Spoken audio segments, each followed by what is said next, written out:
कोणतीही गोष्ट कितीही चांगली असली तरी ते कसं वापरायचं, कोणी वापरू नये, त्याची मात्रा काय आहे हे जर आपल्याला माहीत नसेल तर ट्रेंडच्या नावाखाली आपण आपल्या शरीराचं खूप मोठं नुकसान करत आहोत। तसंच एक प्रकार आहे तो म्हणजे सब्जा सीड्सचा। यूट्यूबवर येणारे हजारो व्हिडिओज असे आहेत ज्यामध्ये प्रत्येक जण हे सब्जा सीड्सचा रोज वापर करायला सांगतात। सब्जा सीड्समध्ये प्रोटीन्स, विटॅमिन्स, अँटीऑक्सिडंट्स हे भरपूर प्रमाणात आहे। मधुर गुणाचे आहे, शीत गुणाचे आहे, वातपित्त शमन करणारे आहेत। त्यासोबतच त्याचे असंख्य फायदे सुद्धा आहेत। पण सब्जा सीड्स कसे घेतल्यानंतर आपल्याला फायदा होईल आणि कशासोबत मिक्स करून घेतल्यानंतर आपल्याला नुकसान होईल हे खूप कमी जणांना माहीत आहे। सब्जा सीड्सचा उपयोग हा कॉन्स्टिपेशन मध्ये होतो। सब्जा सीड्स हे मधुर, स्निग्ध गुणात्मक असल्यामुळे आतड्याची रुक्षता कमी करते आणि कॉन्स्टिपेशन मध्ये फायदा देतो। जेव्हा कॉन्स्टिपेशनचा त्रास असतो तेव्हा आपण सब्जा सीड्स हे दुधासोबत घ्यायला पाहिजे।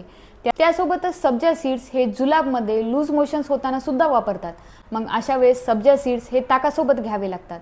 तुम्हाला कॉन्स्टिपेशन असताना तुम्ही सब्जा सीड्स हे ताकासोबत घेतलं आणि जुलाब असताना जर दुधासोबत घेतलं तर त्याचा उलटा परिणाम होतो आणि आपल्याला फायदा देण्याऐवजी ते नुकसान होतं।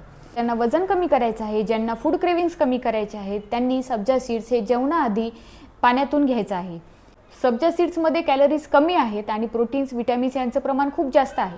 त्यामुळे वारंवार खाण्याची इच्छा होत नाही आणि थोडं खाऊन सुद्धा पोट भरल्यासारखं वाटतं। त्यामुळे आपल्या शरीरात अतिरिक्त कॅलरीज जात नाही आणि वजन कमी करण्यासाठी मदत होते। तिसरा फायदा आहे मूत्रजनन करण्यासाठी। त्यांना पण लघवी ही थेंब थेंब होते किंवा लघवी अडखळत होते किंवा लघवी करताना उन्हाळी लागते, गरम लागते, तर अशा वेळेस सब्जा सीड्सचा वापर करावा। अशा वेळेस सब्जा सीड्स तुम्ही लिंबू सरबत, कोकम सरबत किंवा नारळाचं पाणी किंवा आवळा सरबत या कशासोबतही तुम्ही घेऊ शकता। सब्जा सीड्स हे स्ट्रेस लेवल कमी करण्यासाठी, स्किन हेल्थ चांगली ठेवण्यासाठी, हेअर हेल्थ चांगल्या ठेवण्यासाठी वापरली जाते। सब्जा सीड्स कधी घ्यावे तर जेव्हा ग्रीष्म ऋतू असतो, शरद ऋतू असतो, जेव्हा उष्णता खूप जास्त वाढलेली असते, अशा वेळेस सब्जा सीड्सचा वापर हे दुपारी करावा।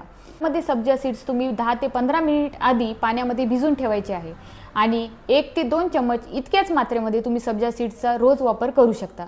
15 ते 20 दिवस झाल्यानंतर तुम्ही 7 ते 8 दिवसाचा मध्ये गॅप ठेवायचा आहे।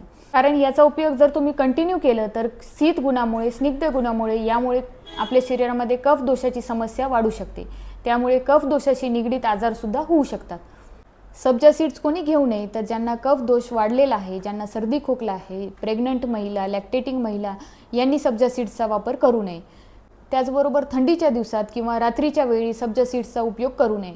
लहान मुलांमध्ये सुद्धा सब्जा सीड्सचा वापर करू नये किंवा डॉक्टरांच्या सल्ल्यानुसार करावा।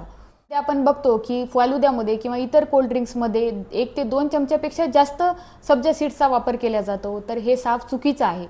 कारण सब्जा सीड्सचा उपयोग फक्त 1 चम्मच किंवा 2 चम्मच इतकाच करायला हवा।